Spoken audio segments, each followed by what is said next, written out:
प्रिय क्रांती मित्र हो, जय भीम, जय अशोक, जय संविधान, जय भारत। हा नवा भारत आहे, हा नवा भारत आहे। नरेंद्र मोदी यांचा हा नवा भारत आहे। कालपर्यंत भारताचे पहिले प्रधानमंत्री पंडित जवाहरलाल नेहरू यांच्यापासून तर ते डॉक्टर मनमोहन सिंग यांच्यापर्यंत आमच्या भारतामध्ये आमचे निर्णय आम्हीच घेत होतो। आमचे निर्णय घ्यायचा अधिकार फक्त आम्हालाच होता। आमच्या देशामध्ये डोकावण्याचा, आमच्या देशाच्या निर्णय प्रक्रियेमध्ये डोकावण्याचा अधिकार हा बाहेरच्यांना कोणालाही आम्ही दिलेला नव्हता। आम्ही काय खावं, आम्ही काय प्यावं, आम्ही काय घ्यावं, आम्ही काय घेऊ नये, हे सगळं ठरवण्याचा अधिकार आम्हालाच होता। आम्ही भारतीय सार्वभौम होतो, स्वतंत्र होतो। परंतु आजच्या भारतामध्ये, नरेंद्र मोदींच्या भारतामध्ये आम्ही काय खावं, काय प्यावं, कोणाकडून काय खरेदी करावं हे ठरविण्याचा अधिकार आम्हाला नाहीये। तर तो अधिकार अमेरिकेच्या राष्ट्रपतीला आहे, डोनाल्ड ट्रम्पला। होय मित्रांनो, हे सत्य आहे। मित्रांनो, अलीकडच्याच काळातली मी तुम्हाला काही उदाहरणं देईल। या वर्षभरातली पहलगाम मध्ये हल्ला झाला, भारतानं प्रत्युत्तर म्हणून पाकिस्तानच्या विरोधात युद्ध केलं। युद्ध सुरू असताना अगदी आमच्या भारतीय सैनिकांनी युद्ध जिंकत आणलेलं असताना आमच्या देशाच्या प्रधानमंत्र्यालाही माहित नाही,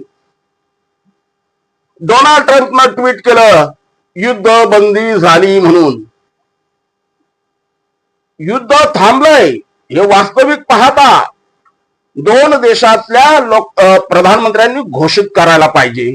एक तर पाकिस्तानचे प्रधानमंत्री, भारताचे प्रधानमंत्री दोघांनी मिळून ते युद्ध थांबलंय, युद्ध बंदी झाली हे त्यांनी घोषित करायला पाहिजे होतं। परंतु असं असतानाही आमच्या देशाच्या प्रधानमंत्र्याला काहीच माहित नाही आणि तिथं डोनाल्ड ट्रम्पनं जाहीर केलं युद्ध थांबलंय आणि युद्ध थांबलं। मित्रांनो,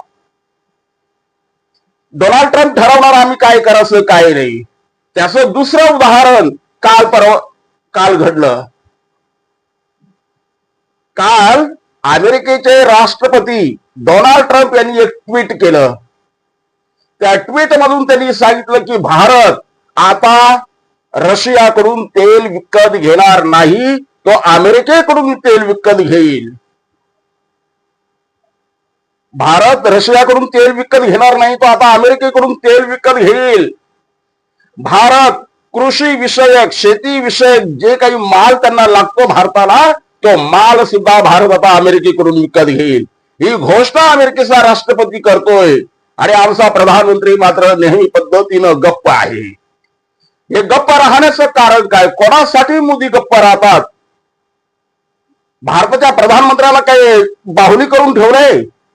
अमेरिकेच्या हातातली काही बाहुली बनलेले नरेंद्र मोदी? आणि कोणासाठी बाहुली बनले? जर बनले असतील तर सन्माननीय आदरणीय प्रकाशजी आंबेडकरांच्या शब्दात म्हणायचं झालं तर नरेंद्र मोदी डोनाल्ड ट्रम्पच्या अमेरिकेचे काही नाचा बनलेत काय? अमेरिका म्हणून तसं नरेंद्र मोदींना ऐकावं लागतंय, करावं लागतंय? ही आमच्या देशाच्या प्रधानमंत्र्याची अधोगती। हा प्रधानमंत्र्याचा अपमान नाही, तो भारताचा अपमान आहे, आमच्या भारताचा अपमान आहे। आम्ही निवडून दिलेला प्रधानमंत्री जर अमेरिकेच्या इशाऱ्यावरती काम करत असेल तर असा प्रधानमंत्री काय कामाचा? स्वतंत्रोत्तर भारतामध्ये असा प्रकार कधी घडलेला नव्हता। आम्ही आमच्या मनाचे मालक, आम्ही आमच्या मनाचे राजे, आम्ही म्हणू तसं आमच्या देशामध्ये आम्ही धोरण आखत होतो। आम्ही म्हणू ते आमचे मित्र राहायचे आणि जो आमच्या विरोधामध्ये, आमच्या देशाच्या हितांच्या विरोधात येत होता, जो आमच्या राष्ट्रहिताच्या विरोधामध्ये येत होता, तो आमचा शत्रू हे ठरविण्याचा अधिकार आम्हाला होता। परंतु आज मात्र अमेरिका म्हणून तेच आम्हाला करावं लागतं। अमेरिका सांगेल ती पूर्व दिशा। अमेरिकेने म्हटलं हा तुझा शत्रू, तो शत्रू। अमेरिकेने म्हटलं हा तुझा मित्र, तो मित्र। अमेरिकेने म्हटलं हे खा, ते खायचं। अमेरिकेने म्हटलं हे घ्या, ते घ्यायचं। हा काय प्रकार आहे? हा काय प्रकार आहे? तो जेफ्री एपस्टीन हा दीड दमडीचा रेपिस्ट, याच्या बरोबर आमच्या देशाच्या प्रधानमंत्र्याचं नातं काय? कुठं नेऊन ठेवलाय देश? तो एपस्टीन दीड दमडीचा रेपिस्ट, त्याच्या कागदपत्रांमध्ये नरेंद्र मोदीचं नाव येते कसं? एपस्टीनच्या कागदपत्रांनुसार त्याने केलेल्या दाव्यानुसार आमच्या भारताचा प्रधानमंत्री इस्रायलच्या प्रधानमंत्र्यासमोर नाचला. कोणासाठी? कोणासाठी? अहो, ते बोलायला देखील आम्हाला आमची लाज वाटते, शरम वाटते. असा आमचा प्रधानमंत्री वागू शकतो? ते कमी की काय? काल डोनाल्ड ट्रम्पनं जाहीर करून टाकलंय रशियाकडून भारत तेल घेणार नाही. तू ठरवणारा कोण? तू ठरवणारा कोण? डोनाल्ड ट्रम्प, आम्ही काय करावं, कोणाकडून काय घ्यावं हे तू ठरवणारा कोण? हा जाब आमचा प्रधानमंत्री विचारणार आहे की नाही? परंतु ती हिंमत आमच्या प्रधानमंत्र्यामध्ये नसणार कदाचित, आणि म्हणून आमचा प्रधानमंत्री गप्प आहे. शेतीमाल विषयक संपूर्ण माल हा अमेरिकेकडून घ्यायचा, त्याबद्दल अमेरिका काय करणार? 25% टॅरिफ कर वरून त्यांनी आमचा 18% टॅरिफ कर केलाय. तरी आमच्या देशातले अंधभक्त, मूर्खांधभक्त त्या गोष्टीचं समर्थन करतील. बातमी आली, खायचं तेल, गोडे तेल महाग झाले, परिणाम दिसू लागलेत. अमेरिकेचा हस्तक्षेप आमच्या देशामध्ये चालणार नाही. इंदिरा गांधीनं ठणकावून सांगितलं होतं, एक महिला प्रधानमंत्री, त्या महिला प्रधानमंत्री इंदिरा गांधी यांनी ठणकावून सांगितलं होतं, माझ्या देशामध्ये काय निर्णय घ्यायचे ते आम्ही आमचे घेऊ, आमच्या देशामध्ये हस्तक्षेप करता कामा नये. आणि आम्ही 56 इंची स्वतःला म्हणून घेणारे गप्प आहोत का? कशाबद्दल? कोणासाठी लोटांगण घालणं लावलंय? अमेरिकेसमोर कोणासाठी शरणागती पत्करणं लावली? याचं उत्तर आमच्या प्रधानमंत्र्याने आम्हाला द्यावं.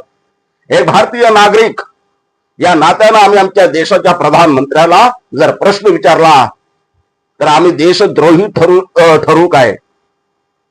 तो विचारण्याचा अधिकार आम्हाला आमच्या बाबासाहेबांच्या भारतीय संविधानाने दिलेला आहे, आणि तो प्रश्न आम्ही विचारणार. अमेरिकेसमोर ही शरणागती का? कोणासाठी?